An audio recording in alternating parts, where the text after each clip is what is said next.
Pastor Rosa, thank you so much kasi matagal na namin kong pinagpipring church. Amen. This is really an answered prayer kasi every Saturday, sometimes Sister Jocelyn, si Joy, sometimes si Jay, yung mga music ministry, pag kami nag-uusap-usap, sabi ko, bakit ganun tayo?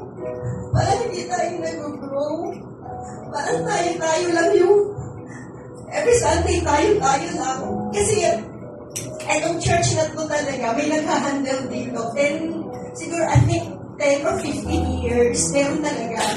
Kaya lang, etong place na to, pinahiram namin sa kanya, yung friend ni Divine, na kasama nila sa church. So, noong 2021, namatay siya. So, na-stop yung service. Ngayon, si Oli and si Victoria, naginapit din ni Lord, na sabi nila, bakit pwede natin i-revive yung church. Amen. So sabi naman ni Victoria, parang ang hirap nung gagawin natin. Paano natin gagawin yun? Pero God is really faithful. Amen. Sabi niya, pag nagplano, si Lord talaga hindi mo mahadlangan. So, during that time, they started to sila Kambal, sila Yeng, sila Boss Jazz. Actually, she's not here. She's in Jansan, sila Kambal. Sila lang. Actually, before, ini-invite nila ako. Sabi, punta ka naman sa church. Sabi ko, ayoko nga. Sabi ko, meron akong church kasi sa Victory Church talaga ako. So, usher din po ako doon. So, tinitrain din po nila ako as leader. So, talagang wala akong heart dito sa church na to.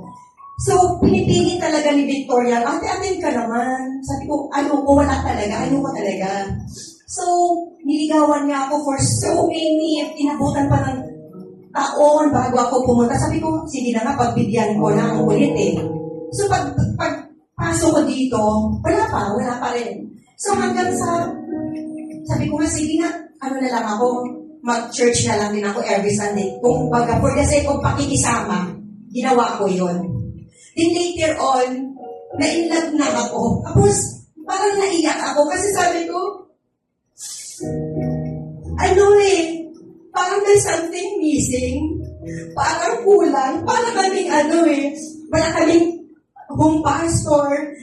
Nag-i-invite lang kami ng mga pastor sa labas to preach every Sunday. So we've been praying for that na magkaroon kami ng home pastor, pero wala talaga.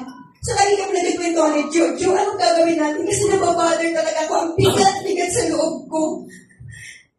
Ako na mag-isa, nagka-quiet time, umiyak ako kay Lord. Sabi ko, Lord, I am willing to obey. Ano bang purpose ko? Kasi nararamdaman ko na lang, ang bigat talaga sa loob ko na gusto ko bumayo, pero hindi ko magawa. Tapos gusto ko mag-lead ng Bible study sa kanila, pero nahihiyak ako. Pero sabi ko, bakit ganito yung nararamdaman ko? So there was a time na sabi ko, ayoko na. Iiwanan ko na tong church na to. Babalik na ako dun sa Victory Church. God spoke to me, sabi niya, napaka-selfish mo. Maganda ang kalagayan mo sa Victory. Maraming mga nagtitrain sa'yo, maraming nag-mentor sa'yo. Dito sa MJM, iiwanan mo sila na parang ganun-ganun na lang. Sure, bumalik ako, sabi ko, hindi na ako aalis dito, sabi ko. Lagi akong nagpipray, sabi ko, Jo, ano bang gagawin natin? Sabi ko, hindi tayo mag-grow. Ilang years na yung LJM. Parehas na mukha, kami pa rin yung nagkikita-kita. Buti na lang merong OFW nag-church, pero hanggang ganun, parang ang bigat, hindi talaga kami nag-grow. Kanina naiyak ako dun sa sinabi ni Pastor Jose na nagpipray din pala siya na magkaroon siya ng imi-mentor. Kasi kanina tulito ko kay Ate Marlene. Sa Ate Marlene, hindi naman yung prayer ni Pastor Jose at saka yung prayer namin na tumbang. Amen! Sabi ko kasi 2 years na nag-pray siya. siya kung sino yung tuturuan niya. Imagine this, it took 2 years. Ako naman ang tagal na nagpipila, sino yung taong mag-guide sa amin? For us to grow. Then sabi ko, super blessing niyo pa. Lahat po kayo, Pastor Josel and the rest of the MCC Church. You are such a blessing to us. Amen. So, ito talaga magpasalamat sa inyo kasi kayo yung ginamit ni Lord Amen.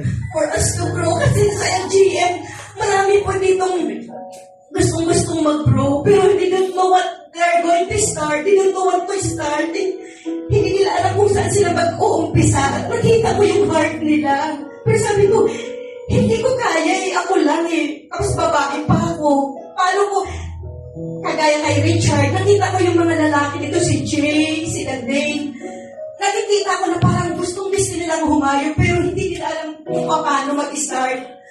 Kaya, nung umiyak kanina si Brother Richard, nung umiyak din ako kasi noon pa nakita ko talaga kay Richard na sobrang init, na gustong-gusto niya talagang mag-mentor, mag-disciple, pero hindi niya alam kung paano.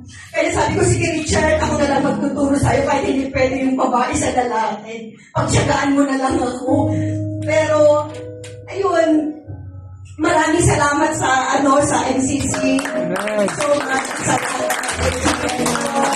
na nandito din po kayo na willing din po talagang magpa-disciple. You are such a blessing to us.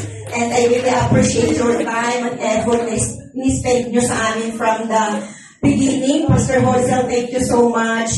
And sa lahat po ng mga magagandang mga gwapo na MCC na nandito ngayon. Pastor Josel, thank you so much.